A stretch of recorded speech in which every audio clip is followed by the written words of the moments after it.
Live from Salt Lake City, this is Heart of the Matter. I'm Shawn, your host, and it is part 3 with John Dehlin. I really look forward to it. It's my favorite part. I really enjoyed this part. And just to let you know, next week we're going to get together here early on Tuesday, and John is going to use our stage to interview me for Mormon Stories.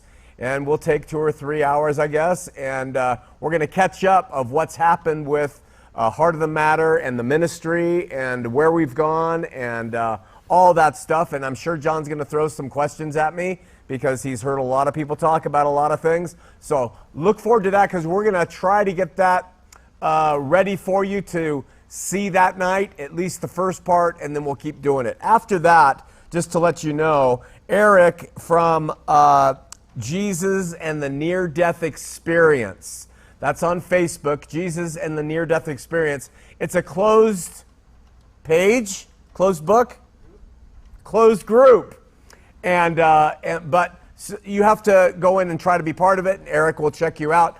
But he deals with near-death experience, and he talks with people all the time and has studied it. He's going to be our guest on the 29th of May, a Tuesday night. Mark your calendars, because it's going to be a great time. We're going to spend a couple hours and talk to Eric about near-death experiences, and you can call and throw your hardball questions at him.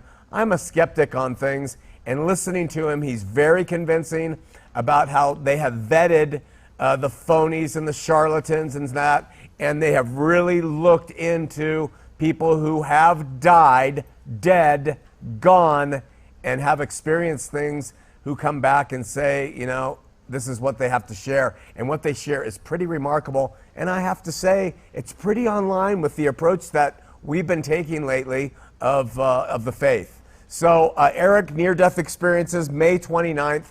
And then all the way out in July, another 2 months away, July 3rd to be exact.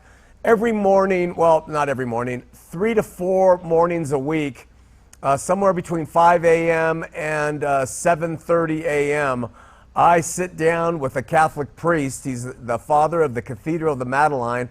His name is Christopher Gray.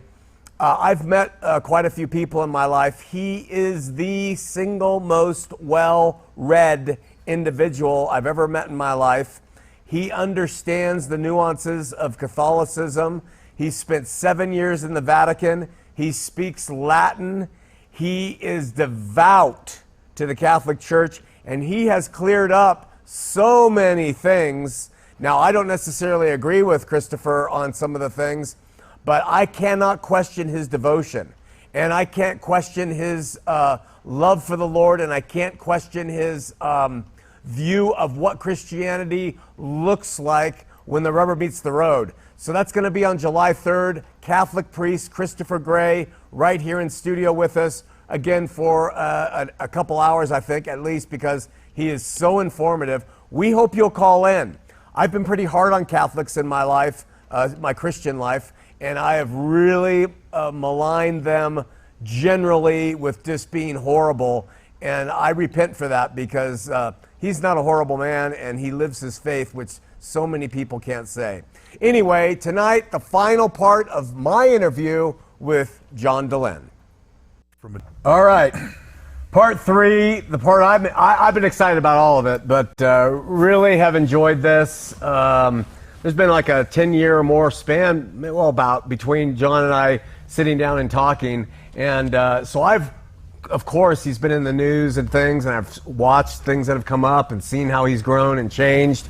And so it was really good to hear his backstory. And I was just telling him how much I think of his integrity, that he has that warp and weft. Integrity, by the way, did you know, is a clothing and textiles term.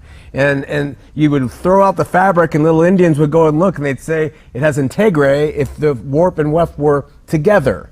And then with their slub yarns and stuff, they would say, no, you got to get rid of this. It's no good. And I see this man as having integre.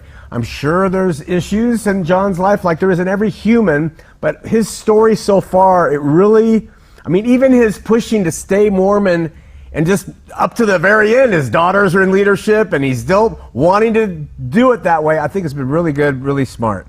A number of months ago, we did a show, and I said boldly, I don't get any respect in this state, especially anymore, but I said boldly that there are 3 religious leaders in this state, true religious leaders.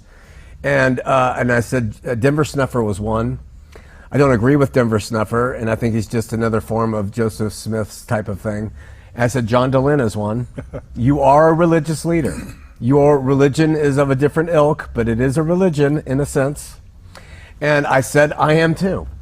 My form is at least I have a map that we use. We don't call it a manual, a map, which is the Bible, and we say it's up to the person to read that, hear it preached, and decide what it means to them. We don't say you must believe this.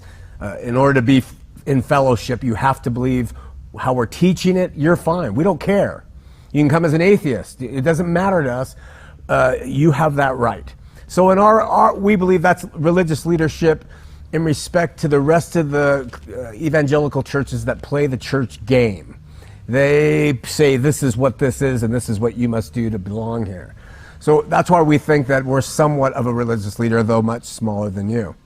I want to talk to you. This might be a little more dicey, but with all respect, someone sent to me a YouTube, or not a YouTube, a Facebook thing that you said, as for me and my house, we will serve tacos.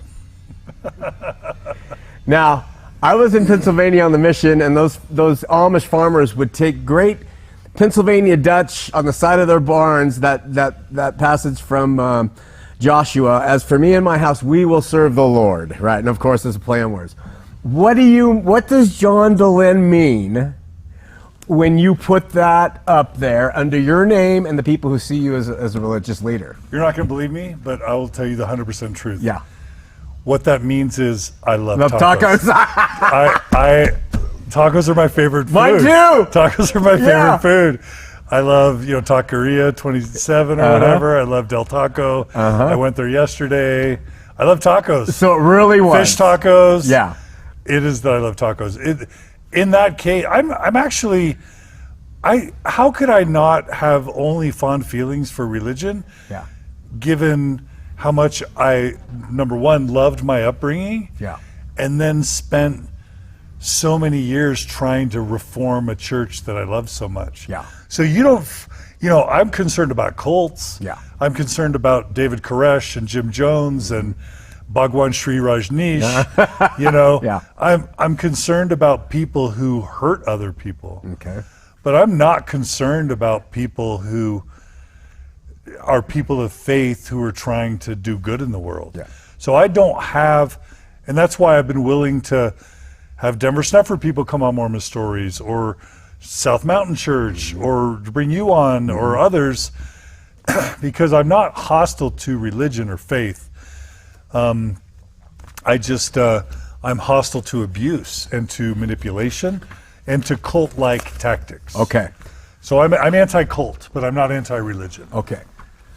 And just for our argument's sake, not argument, but our discussion's sake, we believe religion is almost a 7-letter bad word. We just do not appreciate what religion does to people. Even the most seemingly benign religions, when they say, I'm the pastor, this is my interpretation of this, you must agree with this with me. If you don't, you aren't part of us.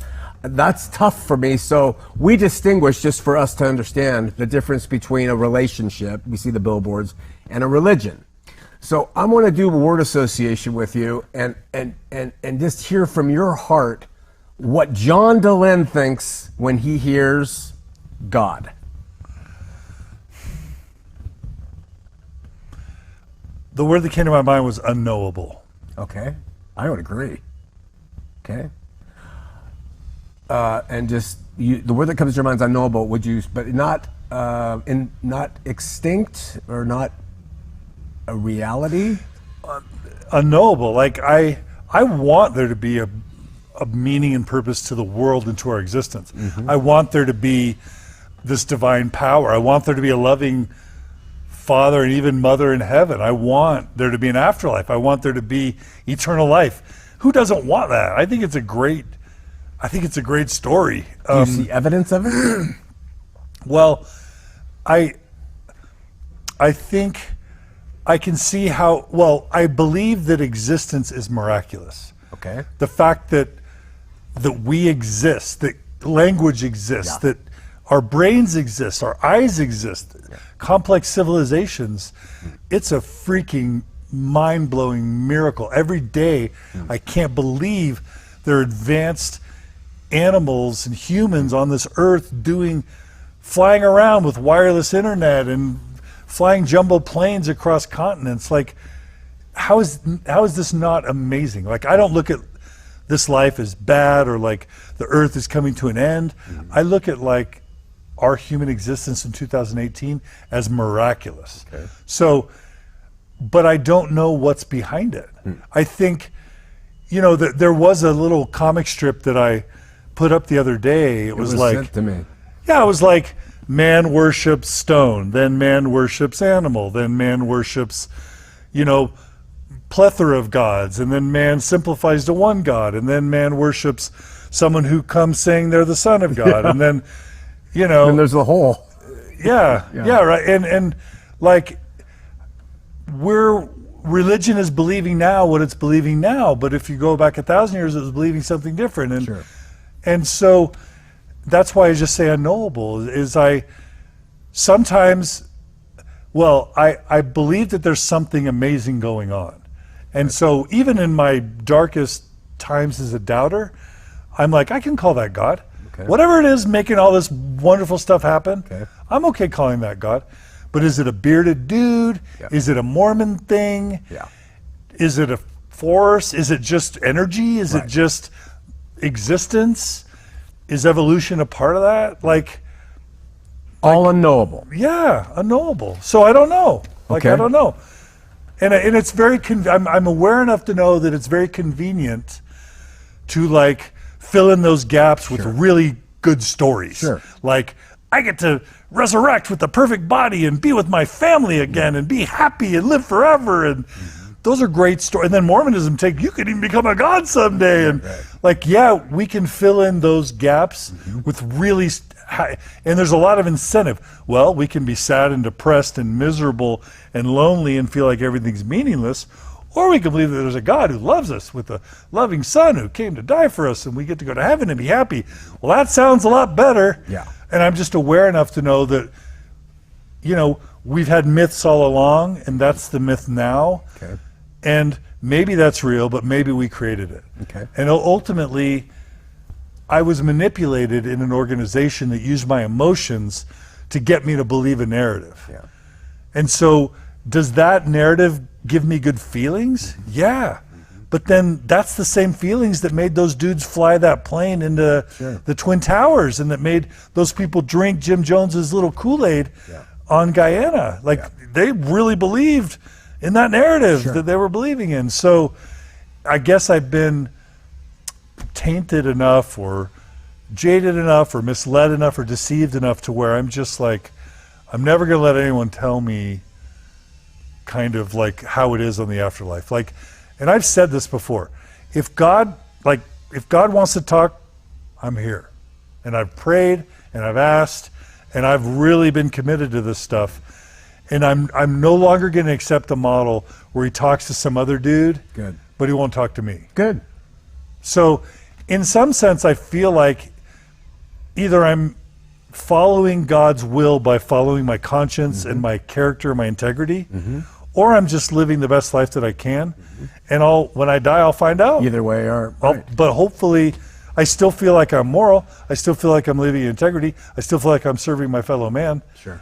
So like God will be a bonus if that's what it is when I die. Not to make this a protracted thing, but the manual I read daily and study, it tells us that God reveals himself, doesn't have to be through missionaries or the Bible or even his spirit. He'll reveal himself through the cosmos. That the Aborigine can look up and say, there's something bigger than me. Boom, it's fine, it's good enough. That's what they're witnesses. In John Dehlin's life, do the cosmos say, there's something bigger than me? I don't know what it is. It's unknowing. He, she, it. But there's something bigger than me? Absolutely. Okay, yeah. That absolutely tells me a lot about you. Well, but what I don't like is divisive language. So like I'm torn. I don't like if I do God talk or Jesus talk, then there's a bunch of people that get alienated by that. But if I do atheist or agnostic talk, then there's a bunch of people. Sure. I don't think it matters. Right. Does it matter if you call the energy or the cosmos God, and I'm like, I don't know what to call it, but I sure love this thing and want to do good in it. And does it matter? No. Does it matter if you say believer, I say agnostic? No. Does it matter? No. It doesn't matter. But what does matter is when you put something that says to a people who read a passage that says, as for me and my house, we will serve the Lord. When a man who, and I'm just talking from the people who talk to me about you, says, as for me and my house, we will serve tacos. And I know the background story, and I could write the same thing. I love tacos. I really do too. I'm not lying. I love tacos. Right. So we agree on that. But coming from you, people would say, he's just an atheist. No, I've literally never referred to myself as an atheist or an agnostic. Ever. You did get to the brink of agnosticism and atheism. Yeah. But you've never refered to yourself. I don't like the terms. Because they're divisive? They're unnecessarily divisive, and they don't, I mean, I believe everyone's agnostic. I think even religion would say people walk by faith. Yeah. So faith means you don't know. Absolutely. So we're all agnostic, and so what does that term even mean? An atheist is like a negative identity, denying something that you can't ever prove a negative. Right. So why would I want to define myself with a negative identity? Right. I'm someone who doesn't believe something. Right. That's dumb. Yeah, it's like, dumb. what are you for? What do you believe? Well, I'm for love, I'm for truth, I'm for service, I'm for kindness, but I'm not anti anything. So anyway, I did not think anything sacrilegious when I put that banner on Facebook. Because I respect people of faith. Yeah. And like it's said by some, when someone says, not you, but when someone says I'm an atheist, what they might be saying is, I don't agree with the God that you're describing to me. So it may not have anything to do with them saying there is no. It might just be, with everything you presented me, I am out of this. And I can respect it. I really can. And you know what? There are so many post-Mormons that leave religion and are disenchanted, but then they feel like they need something more. Yeah. And I've been trying to show that leaving Mormonism isn't necessarily the end of one's journey or even spiritual journey. And there are you find post-Mormons who believe in, foot zoning and seances and all sorts of stuff where you're like, whoa, I thought you were a skeptic. I thought you were science-based. And people we have in us a need for something bigger and something more. Yeah. And so, I love people being on a quest to find something more. Yeah. Awesome.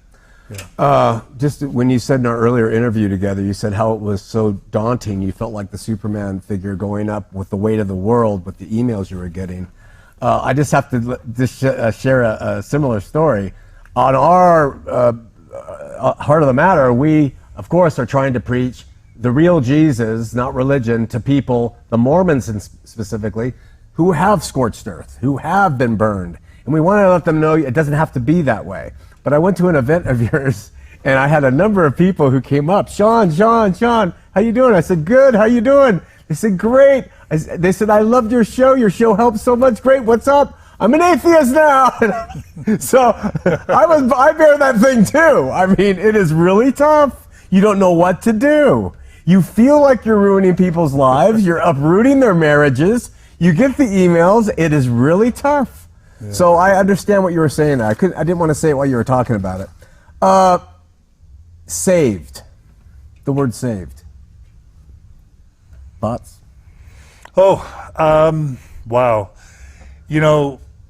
I never understood that term growing up. In Baptist Katy, Texas, I'm like, wait a minute, so I can just have this experience, say I'm saved, and then screw anyone and drink and do drugs and whatever, and it doesn't matter because that just never made sense for me. Now, of course, I was raised in a church where works was also very much emphasized. Sure. So saved is the word, right? Yeah, saved. The way that I would embrace that term is that all are unconditionally loved, that we are irredeemably loved in the universe, you know? Here and there. Yeah, just we On are earth and afterlife, unconditionally loved. just worthy. All. Yeah, everyone's worthy. Okay, so I just want to get up because I agree with you.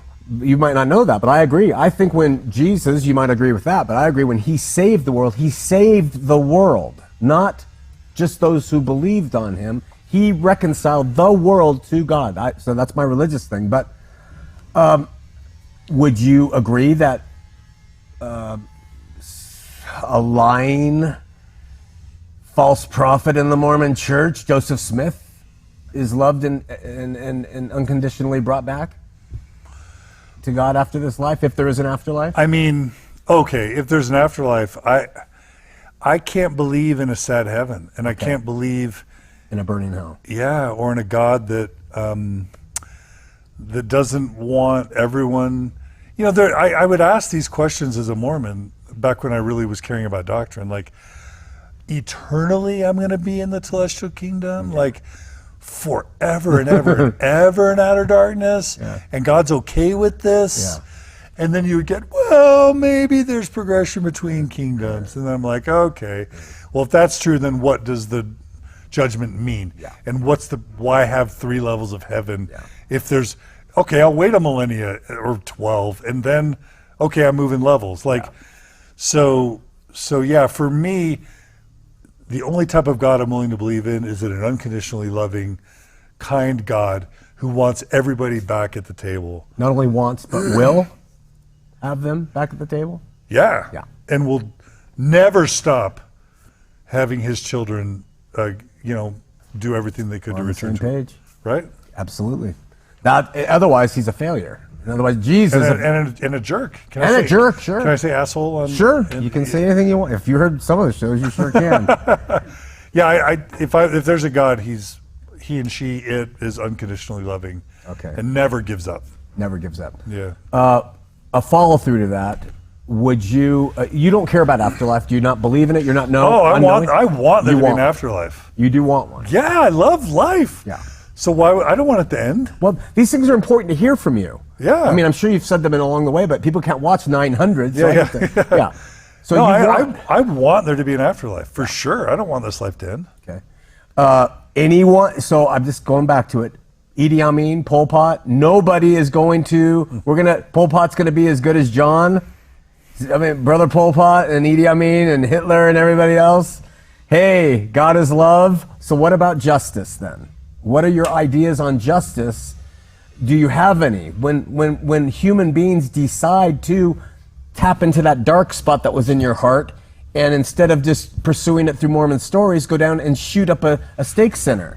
I mean, do you see any reason for justice? So, one of the real benefits of my faith crisis, prior to like 2011, I don't think of myself as ever having made a big mistake.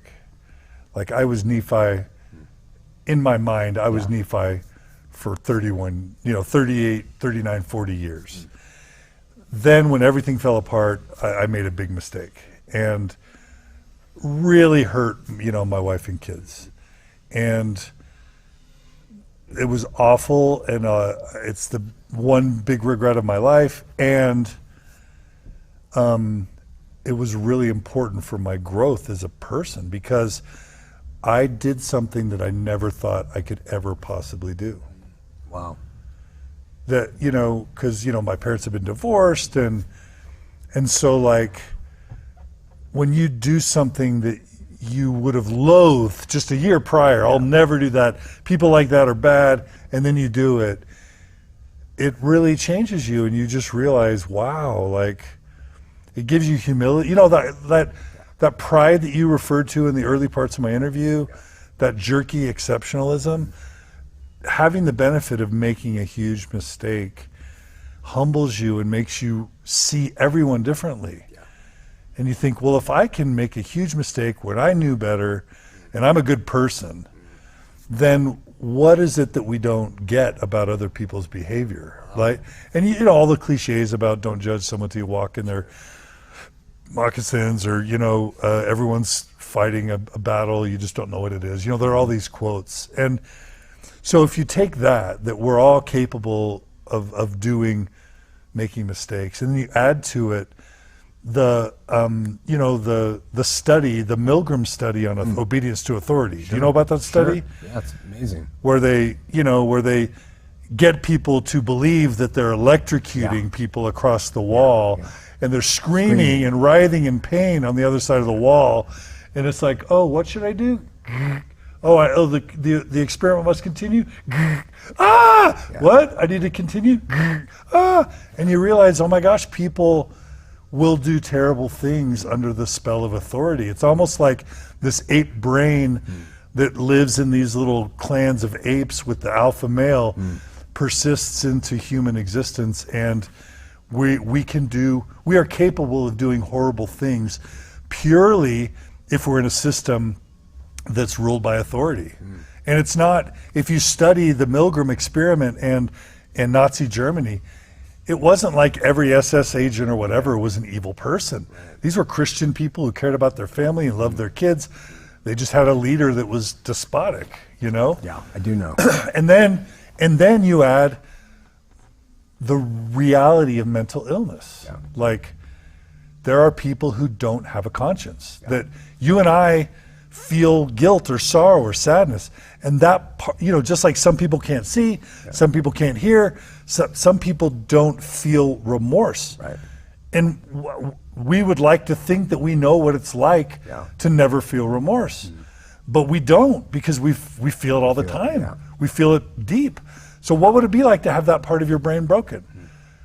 Could a human do horrific things if their brain, someone's diabetic, someone's got heart disease, somebody, you know, has cancer, somebody has no conscience.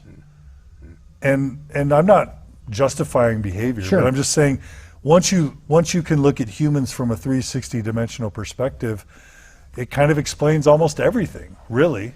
And then you just realize that everybody gets their genetics, they get their upbringing, you know, they get the context in which they were raised, the situations they've been dealt with, and then they get their current situation. And pretty much all of us, if I were you, I would pretty much act like you. Yeah. And if you were me, you'd act like me. And if we had been raised with Hitler's DNA and Hitler's upbringing and Hitler's social conditioning and the period of Nazi Germany and whatever his conscience lacked, can we really say we would act differently? It's a phenomenal response. Because it sounds like through your experience with your being humbled by life, that you become more merciful. That you sound like you carry with you a great deal of mercy, which is something the God I believe in loves mercy. In fact, James says mercy triumphs over justice. I remember as a Mormon, they said, no, they can't rob each other. No, it robs, mercy robs. It has to. Phenomenal. I'm more of a mercy guy for sure. I believe it. I don't know how you'll like this. Maybe you said this, I don't know. I don't like the word sin. That was the next on the list. I like learning. It's not sinning, it's learning. Okay. For me, that's a much more positive framing. Okay. Now, yes, you can do bad things. You can violate, in your words, God's law. You can break God's law and do bad things and hurt people. Yeah. But for me, I'm a sinner. For some, that might be useful. For me, that's discouraging. It's demotivating. For me, what I want to do is say, okay, I screwed up. I'm not going to beat myself up about it too long. I will for a bit, but then I'm going to dust myself up, stand up, learn from my mistakes, and then do better. Why do you beat yourself up for a bit? You know, you just have this idea that if you suffer a little bit, you'll learn the lesson. So it's self-atoning, you kind of learn the lesson a little bit. Learn it better. Okay. I think so. And usually life gives you the consequence. You don't need to punish yourself. So this, and I'm with you. I'm really with you, John, and I say that with all my honesty. Having said these things, how practical is it in your life? For instance, when you drive out right now and someone cuts you off, and they brake on you and flip you off, and then they come and cuss your wife out. Are you able to still maintain that view? Have you got to that place where you're able to say, look, the guy's defective, he's had a bad childhood, he's choosing badly today, he'll feel remorse later, and this will be a learning experience for him? I went through that period in 2011-12 where I was questioning everything, and I was in a really dark place. And then I made a huge mistake, and it was in that moment where I realized that I didn't have to throw away all the good that I had been taught, that there was a lot of really good things that I had learned as a Christian, as a Mormon. Sure. And the difference was I let it all fall to the ground, and then I picked up everything that I wanted to keep. And by having that ability to let it all go and then pick it up myself, it was mine for the first time. And ironically, I'll tell you something really ironic. You know how the Bible talks about a lustful heart or whatever, right? I was always girl crazy. And I never had premarital sex. And I obeyed the law of chastity with like one super teeny minor slip up, obeyed the law of chastity. But I always was like, I was always noticing cute women. I was always like, what would it be like to be with her? Oh my gosh, well, I'm married, but like, let me develop these other relationships so that like, if anything ever happened, and I was always kind of pushing that envelope of like getting to know someone and not crossing, inappropriate sexual boundaries, but like getting emotionally, as close to someone as I could, because I was always like longing for more, right? Sure. Female intimacy. Sure. And yeah, what was super weird was once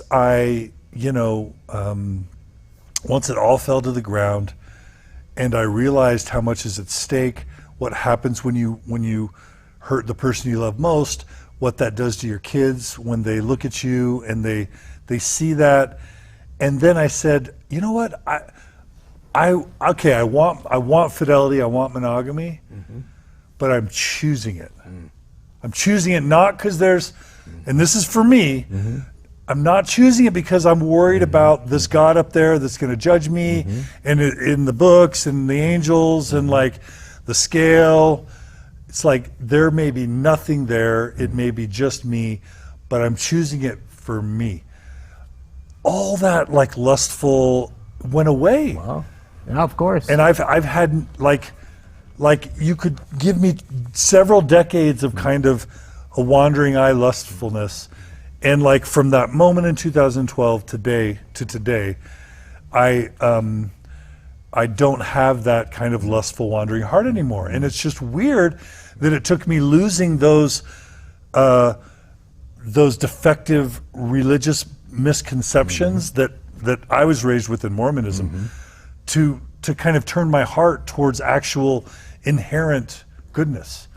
Dude, you're preaching the core of the Christian faith. That it is you don't like the word sinfulness, it's our fallenness, it's our humbling experiences that cause us to be liberated from things. It's by the weak things of the world that victory is had, not through the strength of your ego, where before you were strong, but your eye was looking. Now, when you were finally broken, so to speak, or humbled, you were able to be free of it. Yeah, the broken heart and contrite spirit. I believe that worked for me when Mormonism fell apart, which was ironic, right? It is ironic. But I feel like I'm more honest than ever. I'm more service-oriented than ever. All the Christian virtues, I would think I'm a better father now. I'm a better husband now. You're a better Christian now, John. That's what Christianity is. That's what it is. Okay, when it's time, I want to talk to you about that. We'll talk about that then. Yeah, about the word Christian. Oh, yeah, we'll talk about that gladly. I got to bring this up because you're known. You're wearing a rainbow thing. I'm assuming that's LGBT. What is the Q? Queer. Broken heart, contrite spirit. This is a little tough. No problem. Someone wants to be LGBTQT, welcome here, whatever, no problem. That's your life, do it. I'm driving down 4th South several years ago on a Sunday to go teach, and 5 men stepped into this crosswalk, and 2 or 3 of them turned to me, and they did several sexually aggressive homosexual things. It was the Pride Parade. And so I'm watching this, and I'm thinking, they don't know if I have my children in the car or not, and they're doing things to themselves while they look at me and stuff. I see a huge difference between being gay, being lesbian, being transgender, being queer, and losing the broken heart and contrite spirit. I see that if we were in Vegas, if you were driving through Vegas and a prostitute, female prostitute, entered the crosswalk and started doing things in front of you with your kids seeing, that is taking her own thing between her and God, and she's promoting it publicly in a way that throws away contrite spirit and broken heart. It says, I'm proud. The reason those men were there was because it was the Pride Parade. I didn't know it. I'm not making this up. It affected me greatly. Do you see a difference in your support of the LGBTQ and the opposition that comes sometimes with the pride that's exhibited through that? I don't have to be proud that I can bang chicks. You know, I don't care that you like men or women, but why does that have to come with it? And do you support that end of the, hey, it's so, I celebrate in your outlandish sexuality, good for you. That's what I'm curious to know about you. Whatever your answer is, fine with me. That's your choice. But I'm curious about that side. Well, that's like a 10-hour conversation. Is it? Yeah, there's so much there. Like, okay, there's just a very basic level where there are people in the world that aren't respectful or that aren't whole or that aren't, in a good place, Yeah. or that are ill-mannered. Okay. That's just the human experience. Okay. So just like I wouldn't say all heterosexuals are like, a prostitute that is acting in a vulgar, inappropriate way, I wouldn't say that all LGBT people are like those dudes at the crosswalk. So that's kind of the first pass over that problem is you don't. The second pass over that problem is, for me, when let's talk about the gay pride parades for a second. When you've been a marginalized, group that's been punished and stigmatized for so long, Carolyn Pearson, I grew up in the AIDS crisis, right? Magic Johnson was one of my heroes along with Larry Bird, and then he gets AIDS, and you learn about, and you see all these people, LGBT people dying of AIDS. Obviously in growing up Mormon, it's like, oh, well, that's sin and blah, blah, blah. But, I once interviewed Carolyn Pearson for Mormon Stories, and she gave me this wonderful quote. We throw them in the gutter, and then we expect them not to get dirty.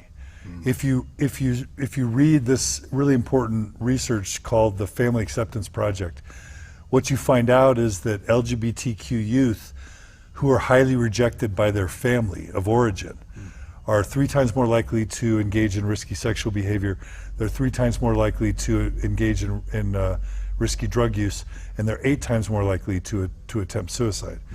And you realize that there's dysfunction everywhere, and some of the dysfunction in the LGBT community, if there's dysfunction, comes from these people who are literally thrown in the gutter by their own mother and father, by their own religious faith community, which didn't say, come here, we love you, we accept you. They said, you're dirty, you're broken, you're gross and vile, and you're one of the signs of evil in the existence. And when you're rejected by your family, by your friends, by your faith community, that's going to cause you to act in ways that aren't healthy. I understand that. So that's another level. There's another level, just a pride parade. Some of that isn't so much like I can bang dudes. Yeah. Some of that is just like we're sick of being viewed as dirty and secret and as bad. So we are, and even the term queer used to be a slur. And they said, we're sick of people slurring us. We're going to take that term back and use it in pride. So even the term queer, when someone identifies as queer, they're basically saying, you can call me dirty and bad, but I'm going to own my awesomeness. And so I'm not going to say that I love it when anybody in public is acting in a distasteful way. And that can be heterosexuals or straight people. Right. But I get some of that pride is just, and I've marched in the Pride Parade 4 or 5 years in a row. You know, I have members of my family who are in the LGBT community. And a lot of that is just saying we're not going to be beat down and marginalized and denigrated anymore. We're going to be proud for who we are. Now, if I go to a whole nother level, I got my PhD in, you know, my dissertation was on the LGBT Mormon experience. What I know with very high levels of certainty is that and you may not agree with this, and this is totally fine. This is just my reading of the data. Most people don't choose to be LGBT. No problem. Science has pretty much demonstrated that it's heavily influenced by the gestational period in the womb and the hormones and the chemicals that influence your brain. It's a biological phenomenon where, let's just say 80 to 90% of those who end up identifying as LGBT, that was determined from before they came out. Yeah, no problem with that. Yeah. And so if it's not a choice, and if that's how they're wired, you could even argue that's how God makes them. Sure. Then the question is, do they deserve love? Do they deserve intimacy? Do they deserve companionship? I know I don't want to be without intimacy. They do. Or They do companionship. deserve love. They do deserve intimacy. No problem. And so I want them to have that. Right.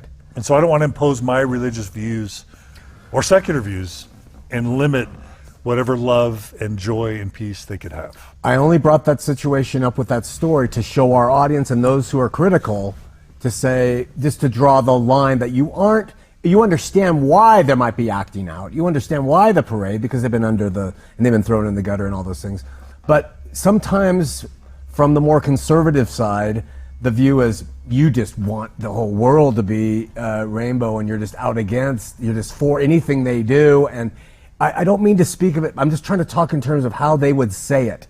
And I don't think that's your objective. I think your objective is equality, fairness, love, acceptance, healing for everybody, hetero, homo, whatever. Yeah. And I don't think you can make someone gay just like you can't make someone heterosexual. Yeah.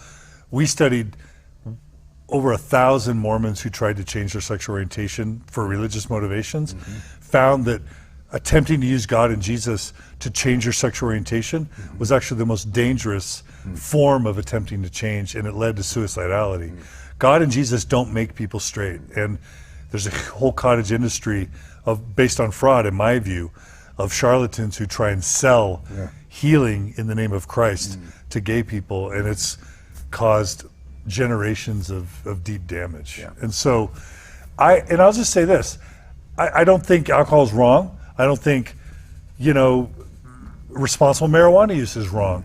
I'm not even going to categorically say that open marriages or, responsible sexuality in a non-monogamous state. I'm not even going to go far as to say that's wrong.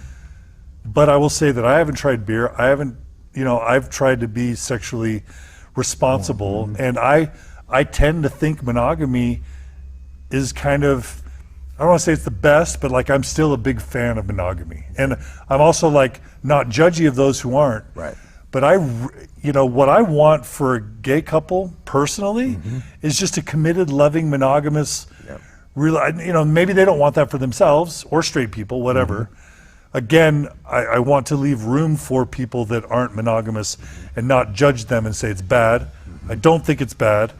But for me, I'm still very much a monogamy guy. Sure. I'm still very much a one spouse, one sexual partner. I mean, that's just what I think. Sure. That's just what I'm most comfortable with. Okay. So I'm very conservative in that way. Yeah. Right? Yeah. Knowing the Christian story that we believe Adam and Eve. And so you don't like the word sin, and I don't like it either. I've made mistakes with that word. But I do like the word lesser.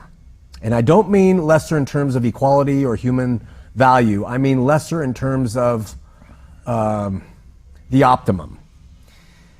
If Adam and Eve were the optimum for the human race, and without heterosexuality, we wouldn't have a human race, the way I see it. If we're going to go with the Christian story, and I'm talking from my perspective, then if someone operates outside of that, I realize they're operating outside of that in all probability because they came into the world that way.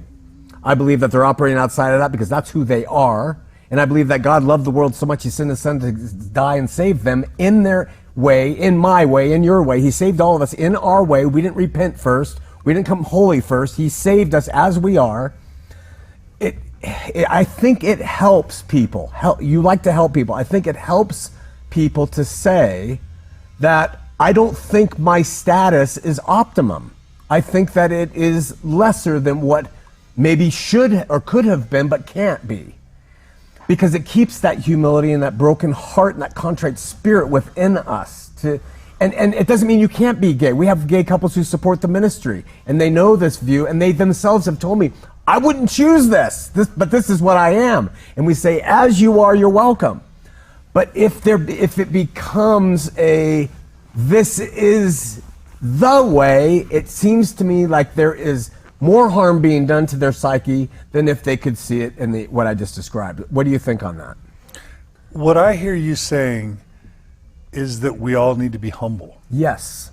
And we never arrive. We never, in this life, we never arrive. We never reach that point. And we're going to be open to growth Yes. and progress if we're humble and not prideful. Yes. And so in that sense, and honestly, and I'm not trying to secularize your comment, Yeah. I love that about science. Yeah. The scientific method would say you never arrive. Yeah. You don't just this is now truth. Right. This needs to be tested, retested. If there's new information, it can override and trump I find a lot of humility in the scientific method, even though there are people who love empiricism and science that club everyone over the head with it. Yeah. I find science to be inherently humble in that sense. Yeah. And I guess I love that about what I'm hearing you put down, which is, let's none of us think that we're perfect or arrived, because then we won't learn and we won't grow. Right. Why learn and grow if you're already there? That was the problem with Mormonism. We knew it. I hated that. I hated that. Yeah. Yeah. That's awesome. So, I don't like to frame it in terms of fallenness or inferiority, but I'm just let's keep growing. Growth mindset. Growth mindset, okay. By the way, you spoke of emotionalism, how it preys upon people. Well, I am really anti-emotional in every way. We have such dead services here. Not many people come because they want the rock, and it does prey upon people. And we'll talk about that maybe someday when we talk about other churches, how they pray. Oh, I want to have that conversation. Yeah. Really quick, the personal, I think you've told us, so just reiterate why you do what you do now. It is so that we can get it again clearly. John Dehlin does this because. So my work with Mormon Stories Podcast and the Open Stories Foundation, our mission statement is to provide information, resources, and community for people experiencing or impacted by a religious transition. Okay. So we find that a religious transition, especially away from a fundamentalist religion, can be so traumatic that people need support. So that's kind of our mission statement. A lot of people think I'm anti either religion or anti-Mormonism. And I do not think of myself this way. This is what I would do. If I had a magic wand today, I would wave it, and what I would wish for was that every Mormon and every Christian and every religious person and every person in the world could see reality as closely as possible. So with Mormonism, that would mean you know what Joseph Smith did, you know what the Book of Mormon is and isn't, you know what the Book of Abraham is and isn't, you know the harm the church does to women and minorities and people of color and LGBT people and society, and you know the good, you know all of it. Right? Yeah. And if you're a Christian, like I had Bart Ehrman on, you know all Mormon Stories, you know that the Bible, Matthew didn't necessarily write Matthew, and Luke didn't necessarily write Luke, and it was handed down, and that there are, and for my view, there might be problems or contradictions, and there are other faiths, and there are other traditions, and everyone would see the world clearly, and then be able to make an informed decision based on not only the evidence, but also a weighing of the harm and benefit. And if everybody could just have that full information and make an informed decision that came from their heart, that wasn't coerced, that wasn't manipulative, then I don't care if you're Christian, if you're atheist, if you're Mormon, I don't care, because at that point, you have full information, full disclosure, and you're making a decision from your own heart, not from because your dad won't give you a truck when you serve your mission, or your wife will leave you, or you'll be ostracized, or you're fearing that God's going to punish you. You're doing things because they're centered in who you are with all the information. That's all I want. We're on the same path. I want information, and you do not hold back on, and that's what I've experienced in the Christian world. I stepped out of Mormonism, thought the evangelical thing was it, and then I realized the Christian thing has as many warts and delusions as the Mormon thing, except the Mormons do it better. So I agree with you. So you're an educator. You want to inform. Yeah, totally. I want people to make informed choices. I have gained, we're out of time, I've gained such renewed respect for you. I really have. And I want to have you on Mormon Stories. Have you on again. We'll do part 2. Yeah, so we've been doing updates. Oh. We did Michael Coe, we brought him back. We've been bringing back people that were kind of early classics. Wow. So I want to freaking interview you, Shawn McCraney. Let's do it. And I want to talk about what your journey's been like since then. Oh my gosh, bring that beer you haven't drank. Yeah, and we just interviewed South Mountain, and we've been exploring spiritual paths after Mormonism. Yeah. And I know you've got thoughts on better and maybe suboptimal and better paths. Yes. And I'm open to having that conversation. I would love, when you have the time, I'm honored, really appreciate it. Final words for our audience. We have a lot of seekers around the world, and we have people who were, many people who are still or were LDS. You ended our show, I think. Give me your pitch. That's what you said. Give me your pitch. I hate that question. That's what you said. That's what you said to me. Give me the pitch. So I won't use it on you. But what would you say? All that you've seen, John. I mean, all the pain and everything you've gone through. What would you say to a general audience? Not even to the Mormon, just the general audience. I'd say, above all, be kind. Kindness trumps everything. I think Jesus would support that. I do too. So kindness trumps everything. I would say, don't hold back living your truest, authentic life out of fear. It was scary to, in my case, it was scary to question. It was scary to speak out. It was even scary to be, excommunicated. I didn't want to be kicked out of the church and shamed in that way. I was terrified that I couldn't raise good, healthy kids without the church. I was terrified that I couldn't be a moral, honest person, even though I was less honest as a Mormon than I am now, I feel like. I was terrified that I couldn't be a decent human without being Mormon.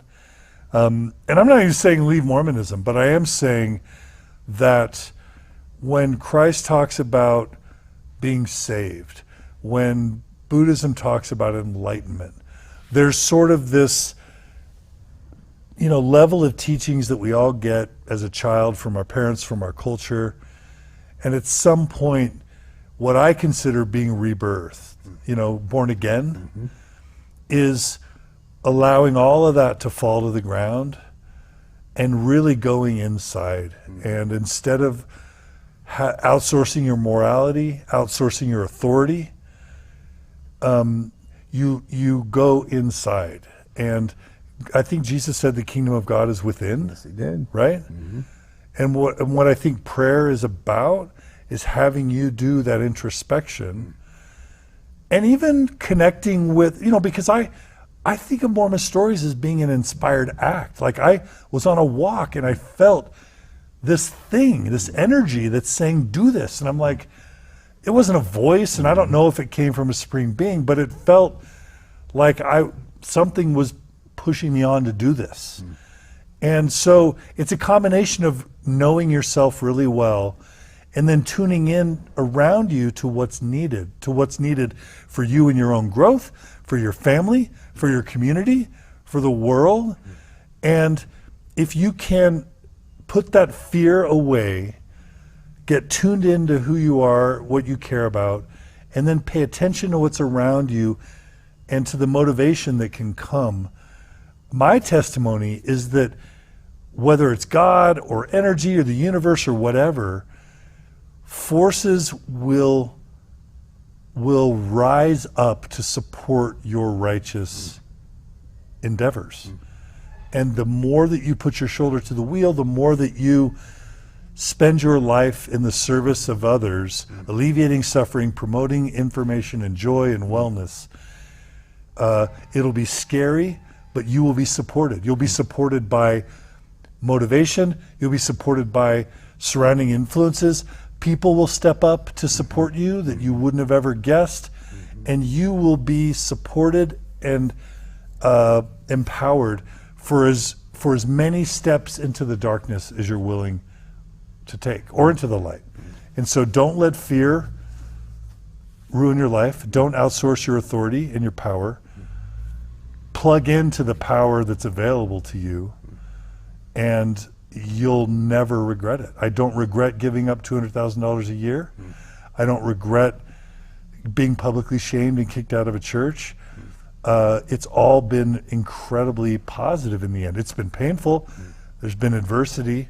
There's been people trying to just, hurt me and others, and there have been critics, but I could die today and feel like I made a contribution, and there's nothing better than that. And I think I think you probably could have made a little more money doing something else. I think so. I think you could have, I think you could have, had a lot more fun or a lot more ease. But I guess one of the things I appreciate about you is I feel like we're both kind of in the trenches a bit, doing a little bit of the dirty work, trying to see what good we can do. And there are lots of people doing it. I don't think we're anything special, but I do feel a solidarity with you, even though we may be coming at it from a different But I agree with angle. I agree with everything you said. I don't think there's much of a difference between us. Just maybe we use a little bit different adjectives to describe what we're doing. I think so too, my friend. Yeah. So Shawn Craney. John Dehlin, Mormon Stories. The website's mormonstories.org if anybody wants to check it out. mormonstories.org, and we'll see you next week here on Heart of the Matter. Thanks, everybody. Thank you.